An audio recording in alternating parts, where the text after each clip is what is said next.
اشرفی حضرات سے جو ارشاد فرمایا مدرسے کے سلسلے میں، تو میں آپ کی خدمت میں عرض کروں کہ میں بھی اشرفی ہوں.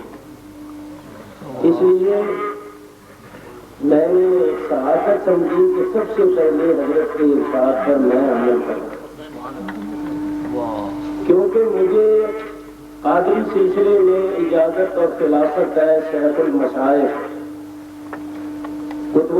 قطب مدینہ حضرت مولانا ضیاء الدین احمد رحمۃ اللہ تعالی علیہ سے، اور وہ خلیفے تھے قطب العارفین حضرت قبلہ شاہ علی حسین صاحب اشرفی رحمۃ اللہ تعالی علیہ. تو گویا حضرت شاہ علی حسین اشرفی میاں رحمۃ اللہ تعالی علیہ میرے دادا کے لیے، اور میں بھی اسی اشرفی سلسلے کا ایک ادنا ترین غلام ہوں. تو بڑی خوشی کی بات ہے کہ مجھے دوسری مرتبہ حضرت صاحب دادا صاحب کی زیارت کا اور آپ کے بیان سننے کا شرف حاصل ہوا ہے. میں اپنے لیے اس کو بہت بڑی سعادت سمجھتا ہوں، اور پرنگی ٹاؤن کے تمام دوستوں کے واسطے یہ بہت بڑی سعادت ہے کہ حضرت یہاں تشریف لائے ہیں، خصوصاً مولانا کے مدرسے کے لیے اور مولانا کے ادارے کے لیے. یہ نہایت ہی بابرکت ہے. میرے بزرگوں اور دوستوں، میں نے جیسا عرض کیا ہے کہ میں چند منٹ صرف اس مبارک محفل میں شرکت کی سعادت حاصل کرنے اور اپنا نام لکھوانے کے لیے حاضر ہوا. اگر مجھے یہ معلوم ہوتا کہ مجھے تقریب کا وقت کو 1:30 بجے ملے گا تو میں کافی دیر آرام کر سکتا تھا. میں تو گھر میں 9 بجے سے تیار ہو کے بیٹھا گیا. تو خیر بڑی خوشی کی بات ہے کہ آپ نے حضرت علامہ حضرت صاحب ثانی صاحب اور حضرت صاحب حضرت اللہ جو ارشادات سنے ہیں. میں صرف سیدنا صدیق اکبر رضی اللہ تعالیٰ عنہ کی ایک بات آپ حضرات کے سامنے پیش کر کے اپنی گفتگو کو ختم کرنا ہے.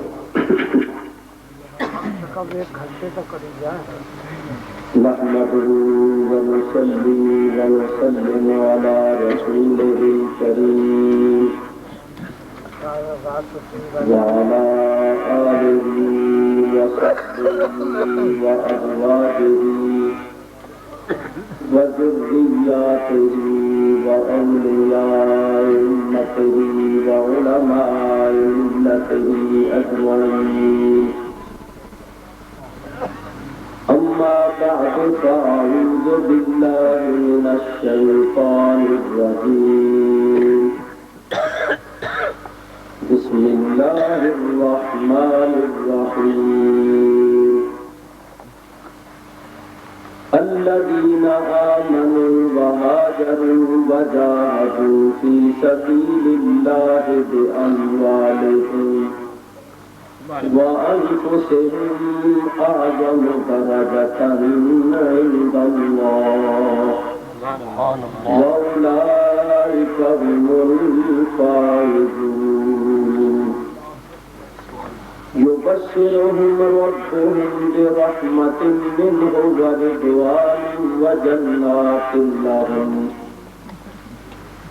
يبشرهم ربهم برحمة منه ورضوان وجنات لهم فيها نعيم مقيم خالدين فيها أبدا إن الله عنده أجر عظيم.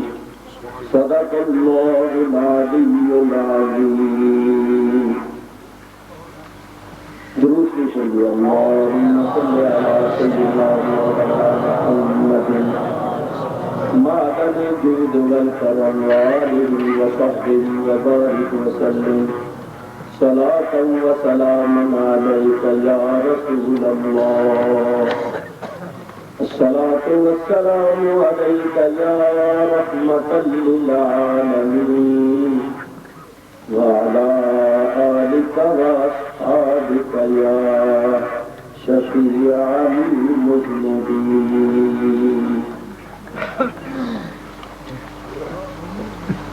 حمد و صلاۃ کے بعد میرے بزرگوں اور دوستوں، آپ حضرات کو معلوم ہے کہ حضور نبی کریم علیہ الصلوۃ والسلام نے مکہ مکرمہ میں نبوت کا دعویٰ فرمایا تھا۔ جب آپ نے اپنی نبوت کا اعلان فرمایا تو جو لوگ آپ پر ایمان لائے ان پر اور آپ پر کفار نے مظالم کرنے شروع کر دیے۔ اس قدر مظالم کیے کہ آپ کو اور آپ کے اصحاب کو مکہ مکرمہ سے ہجرت کرنا پڑا۔ جو مکہ مکرمہ سے ہجرت کر کے مدینہ منورہ گئے ان کو کہتے ہیں مہاجرین، اور جو مدینہ منورہ کے رہنے والے مسلمان تھے انہوں نے چونکہ ان مہاجرین کو اپنے گھروں میں جگہ دی تھی اور ان کی مدد کی تھی ان کو کہتے ہیں انصار۔ وہ صحابہ جو مہاجرین ہیں اور وہ صحابہ جو انصار ہیں ان میں بھی دو طبقے ہیں۔ ایک طبقہ ہے سابقون الاولون، یعنی مہاجرین اور انصار میں سے جن لوگوں نے ایمان لانے میں اور دین اسلام قبول کرنے میں پہل کی تھی ان کو کہتے ہیں سابقون الاولون۔ اور دوسرے وہ جنہوں نے بھلائی کے ساتھ ان سابقون الاولون کی اتباع کی تھی، پیروی کی تھی، ان کے نقش قدم پر چلتے ہوئے مسلمان ہوئے تھے۔ ان دونوں طبقوں کے متعلق اللہ تعالیٰ قرآن پاک میں ارشاد فرماتا ہے۔ اللہ تعالیٰ ارشاد فرماتا ہے وَالسَّابِقُونَ الْأَوَّلُونَ مِنَ الْمُهَاجِرِينَ وَالْأَنصَارِ، سبقت کرنے والے پہلے مہاجرین اور انصار میں سے، وَالَّذِينَ اتَّبَعُوهُمْ بِإِحْسَانٍ، اور دوسرے وہ جنہوں نے بھلائی کے ساتھ انصاف اور قیامت تک کریں گے، ان سب کے بارے میں اللہ تعالیٰ ارشاد فرماتا ہے رضی اللہ عنہم ورضوا عنہ، راضی ہو گیا اللہ ان سے اور وہ راضی ہو گئے اللہ۔ وَأَعَدَّ لَهُمْ جَنَّاتٍ تَجْرِي تَحْتَهَا الْأَنْهَارُ خَالِدِينَ فِيهَا أَبَدًا، اللہ تعالیٰ نے ان کے واسطے باغات بنائے ہیں، جنتیں بنائی ہیں جن کے نیچے نہریں جاری ہوں، اور یہ ان باغوں میں ہمیشہ ہمیشہ رہے۔ ذَلِكَ الْخَالِدِينَ فِيهَا أَبَدًا، یہ ان باغوں میں ہمیشہ ہمیشہ رہیں گے۔ ذَلِكَ الْفَوْزُ الْعَظِيمُ، اللہ فرماتا ہے یہ ہے بہت بڑی کامیابی۔ اس آیہ کریمہ کے متعلق صرف ایک دو باتیں عرض کرتا ہوں۔ مہاجرین اور انصار سے صحابہ میں سابقون الاولون، اور بھلائی کے ساتھ ان کی پیروی کرنے والے جتنے بھی ہیں، اللہ ان سب کے متعلق فرما رہا ہے کہ ہم ان سے راضی ہوں گے۔ راضیہ ماضی کا صیغہ ہے، اور بچے بھی جانتے ہیں کہ ماضی گزرے ہوئے زمانے کو کہتے ہیں۔ اللہ نے یہ نہیں فرمایا کہ اللہ ان سے راضی ہوگا، کہ شاید کوئی شبہ کرے کہ پتہ نہیں راضی ہوا ہے یا نہیں ہوا۔ ماضی کا صیغہ ہے کہ اللہ ان سے راضی ہو گیا، اور یہ اللہ سے راضی ہو گئے۔ پہلی بات یہ بتاؤ، جن سے اللہ راضی ہو گیا ہے، اگر ان سے کوئی ناراض رہے گا تو وہ اپنا ہی نقصان کرے گا۔ جن سے اللہ راضی ہے ان کا کیا نقصان ہے؟ صحابہ کرام وہ ہستیاں ہیں جن سے اللہ راضی ہو چکا ہے، جن کو اللہ تعالیٰ نے دنیا میں ہی اپنی رضا کی سند عطا فرما دی ہے۔ تو میاں جن سے اللہ راضی ہے، اگر ان سے چند افراد ناراض بھی رہے تو ان کا کیا بگڑے، ان کا کیا نقصان ہوگا؟ ناراض رہنے والے اپنا ہی نقصان کریں۔ دوسری بات یہ بتاؤ کہ جن سے اللہ راضی، اگر ان سے کوئی ناراض ہے تو اس نے ناراض رہ کر اللہ کی مخالفت کی یا موافقت؟ مخالفت کی۔ اس کا صاف مطلب یہ ہوا کہ وہ ناراض رہ کے یہ کہہ رہا ہے، یہ اپنے عمل سے ثابت کر رہا ہے کہ اے اللہ تم تو ان سے راضی ہے پر میں ان سے راضی نہیں۔ تو یہ بات وہی کرے گا جو اللہ کا مخالف ہوگا، جو اللہ کا موافق ہے، جو اللہ کی رضا کا طالب ہے، جو اللہ کی خوشنودی چاہتا ہے، جو اللہ کو راضی کرنا چاہتا ہے، وہ تو یہی کہے گا کہ اے اللہ جن سے تو راضی تم سے میں ہوں۔ تو صحابہ کرام سے راضی رہنا چاہیے۔ اگر کوئی ناراض رہے گا تو ان کی شان میں تو کوئی فرق نہیں پڑے گا، اپنا ہی نقصان کرے گا۔ اللہ تعالیٰ ارشاد فرماتا ہے والسابقون الاولون من المہاجرین والانصار، سبقت کرنے والے پہلے مہاجرین اور انصار میں سے، والذین اتبعوہم بإحسان، اور وہ جنہوں نے بھلائی کے ساتھ ان سابقون الاولون کی پیروی کی، رضی اللہ عنہم، اللہ ان سب سے راضی ہو گیا، ورضوا عنہ، اور یہ اللہ سے راضی ہو گیا۔ وَأَعَدَّ لَهُمْ جَنَّاتٍ تَجْرِي تَحْتَهَا الْأَنْهَارُ خَالِدِينَ فِيهَا أَبَدًا، ان کے واسطے اللہ تعالیٰ نے قسم قسم کے باغ بنائے، جنتیں بنائی ہیں جن کے نیچے نہریں جاری ہیں۔ یہ ان باغوں میں، جنتوں میں ہمیشہ ہمیشہ رہیں۔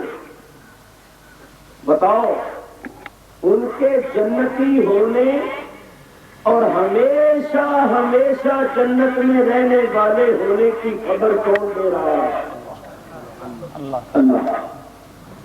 اور اللہ کی خبر کبھی غلط یا خلاف واقعہ نہیں ہو سکتی۔ تو جو اللہ پر اور اللہ کی کتاب پر ایمان رکھتے ہیں، ان کو یہ ماننا پڑے گا کہ یہ تمام صحابہ کرام قطعی جنتی ہیں، ہمیشہ جنت میں رہیں گے، کیونکہ ان کے جنتی ہونے اور ہمیشہ جنت میں رہنے والے ہونے کی خبر کوئی ملا مولوی یا مجتہد وغیرہ نہیں دے رہا، اللہ دے رہا ہے، اور اللہ کی خبر کبھی غلط نہیں۔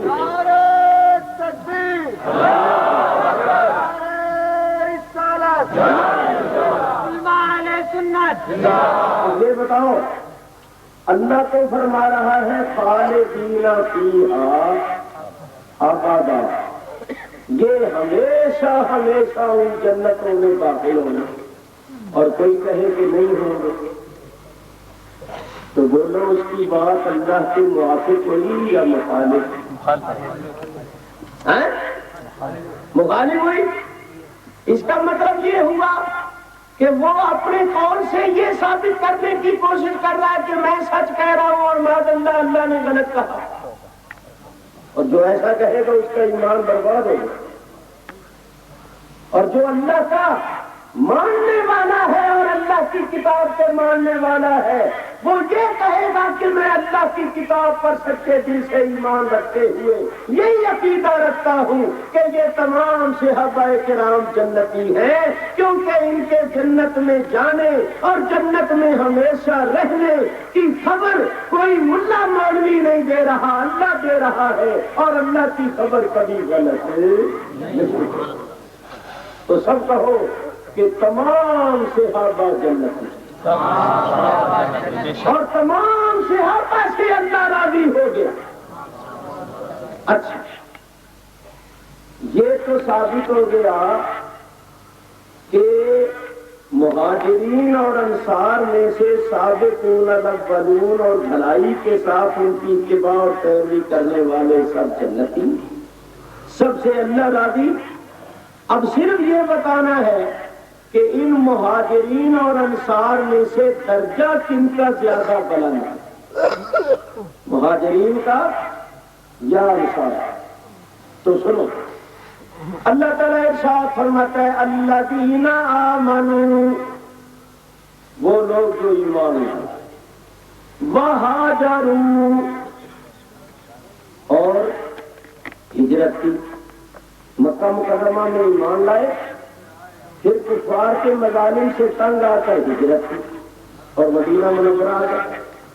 مدینہ منورہ آ کر کیا کیا؟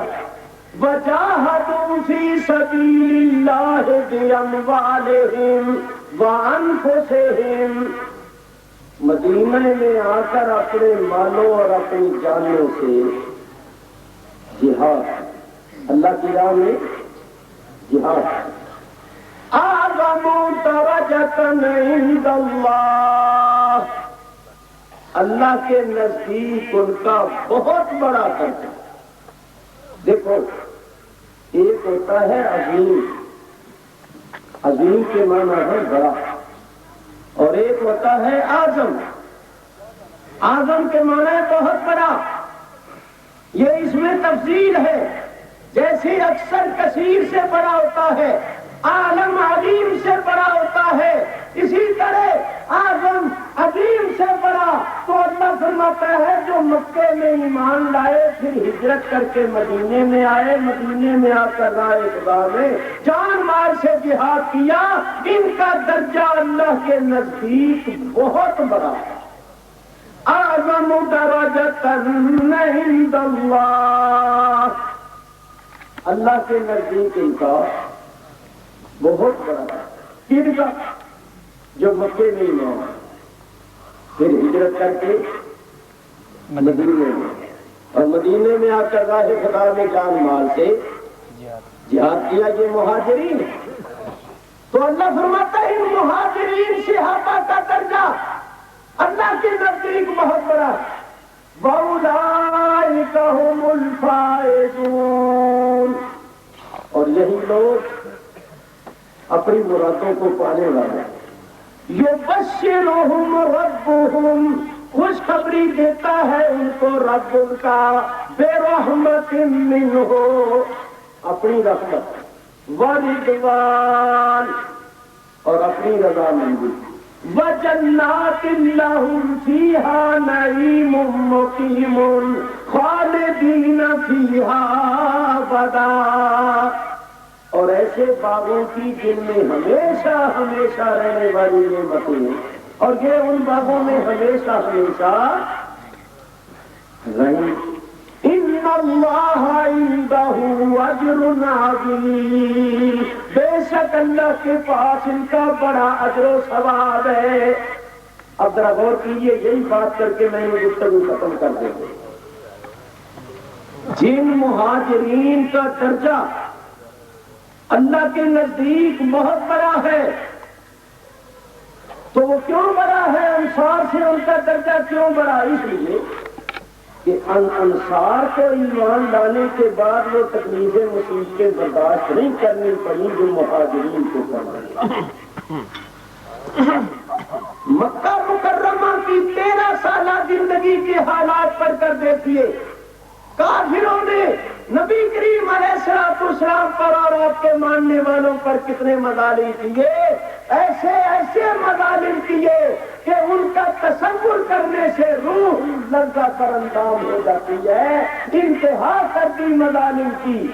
اور قربان جائیے ان صحابہ کرام کے، انہوں نے راہ حق میں آنے والی تمام تکلیفوں مصیبتوں کو برداشت کیا، مگر کسی کمزوری کا مظاہرہ نہیں، ثابت قدم رہے، تکلیفیں اٹھائیں۔ ایک دوسری بات یہ ہے کہ انصار کو ہجرت نہیں کرنی پڑی، انہوں نے ہجرت بھی کی، اللہ کے لیے گھر بار چھوڑے۔ چونکہ مکے والوں نے دین کے معاملے میں زیادہ قربانیاں دی، زیادہ خدمت کی، اس واسطے اللہ تعالیٰ فرماتا ہے میرے ہاں ان کا بہت بڑا درجہ ہے۔ اچھا اب بتاؤ ہجرت کرنے والوں میں کون کون تھے؟ حضرت ابو بکر صدیق، حضرت عمر فاروق، حضرت عثمان غنی، حضرت علی شیر خدا، یہ سارے صحابہ کرام مہاجرین میں شمار ہیں یا نہیں؟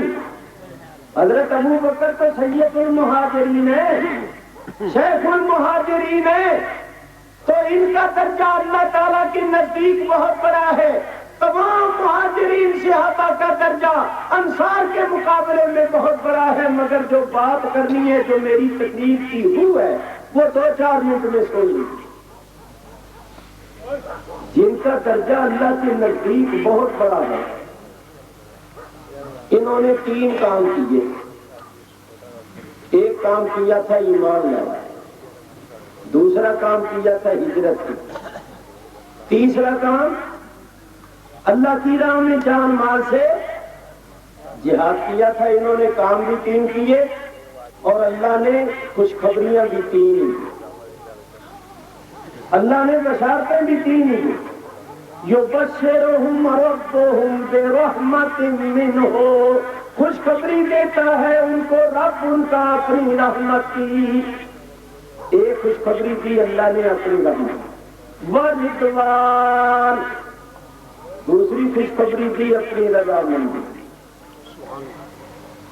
وجنات لہم فیہا نعیم مقیم خالدین فیہا ابدا، تیسری خوشخبری دی جنت میں ہمیشہ ہمیشہ رہنے کی، جس جنت میں ہمیشہ ہمیشہ رہنے والی نعمت۔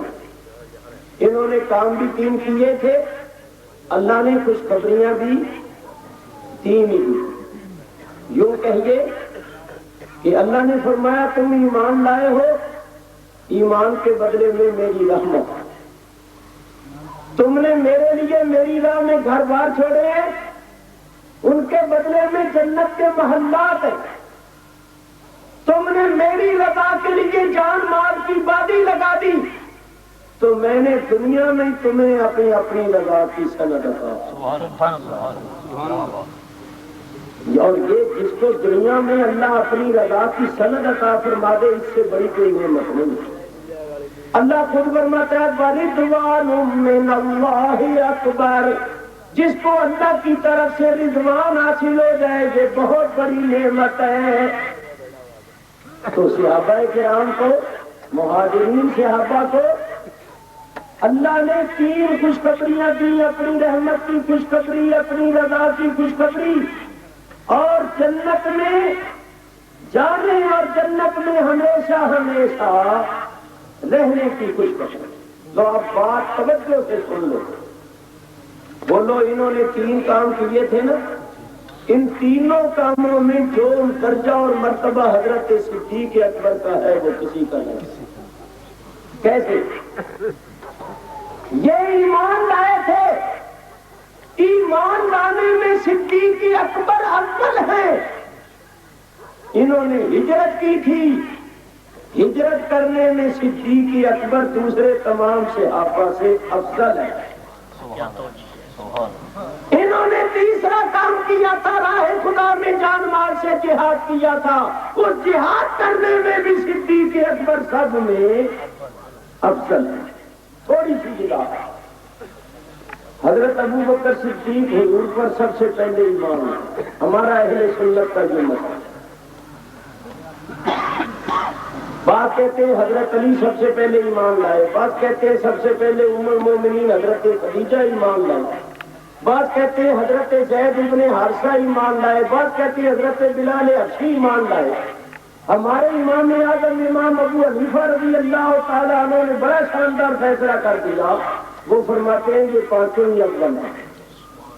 بڑوں میں سب سے پہلے صدیق اکبر ایمان لائے، بچوں میں سب سے پہلے حضرت علی مرتضی ایمان لائے، کیونکہ جب حضور نے نبوت کا دعویٰ فرمایا تھا حضرت علی کی عمر اس وقت 8 برس یا 10 برس۔ عورتوں میں سب سے پہلے حضرت خدیجہ ایمان لائی، آزاد کردہ غلاموں میں سب سے پہلے حضرت زید ابن حارثہ اور غلاموں میں حضرت بلال حبشی رضی اللہ تعالیٰ عنہم اجمعین۔ یہ پانچوں ہی اول ہیں، مگر اپنے اپنے سیکشن میں، اپنی اپنی کلاس میں، اپنے اپنے طبقے میں یہ پانچوں ہی ہیں۔ چلیے، ایمان لانے میں حضرت ابو بکر صدیق اول اور ہجرت کرنے میں افضل۔ ہجرت دوسرے صحابہ نے بھی کی، مگر صدیق اکبر نے نبی کریم کے ساتھ ہجرت۔ ایک شخص الگ عمل کرتا ہے، ایک حضور کے ساتھ کرتا ہے، ایک شخص الگ نماز پڑھتا ہے، ایک حضور کے ساتھ پڑھتا ہے، ایک شخص الگ طواف کرتا ہے، ایک حضور کا ہاتھ پکڑ کے طواف کرتا ہے، ایک شخص اونٹ پر سوار ہو کے ہجرت کرتا ہے، ایک رسول کو اپنے کندھوں پر بٹھا کے ہجرت کرتا ہے۔ تکبیر! نعرہ رسالت! خطیب پاکستان! صدیق اکبر! ماننا پڑے گا کہ جس نے رسول اکرم علیہ السلام کے ساتھ ہجرت کی، اس کی ہجرت دوسرے مہاجرین کے مقابلے میں افضل۔ چنانچہ دیکھیے نا، حضور اپنے گھر سے نکلے، اس وقت 40 جوان ننگی تلواریں لے کر مکان کا محاصرہ کر کے کھڑے ہوئے۔ مکے میں 40 خاندان آباد، ہر خاندان نے نبی کریم کے قتل کے واسطے ایک ایک نوجوان دیا۔ پہلے تو 40 خاندانوں نے اتفاق کیا قتل کر دیا، پھر ہر خاندان نے قتل کرنے کے لیے ایک ایک جوان دیا، تو 40 جوان ننگی تلواریں لے کر سرکار کے مکان کا محاصرہ کر کے کھڑے ہوئے کہ آج زندہ نہیں جانے گے۔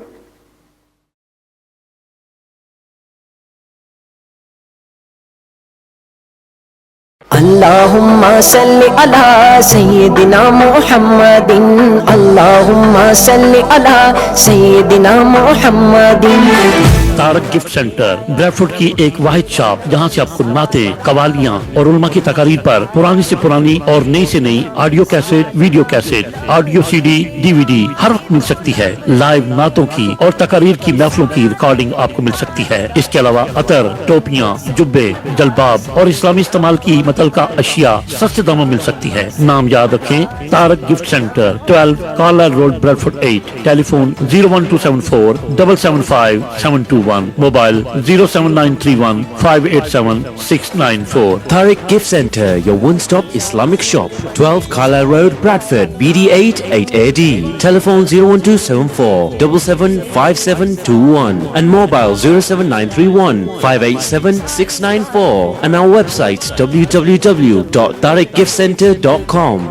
ذات میں دو جگ کے دی تیری، دو جگ کے دی تیری زلفاں دے جانتا۔ اللہم صلی علی سیدنا محمد، اللہم صلی علی سیدنا محمد۔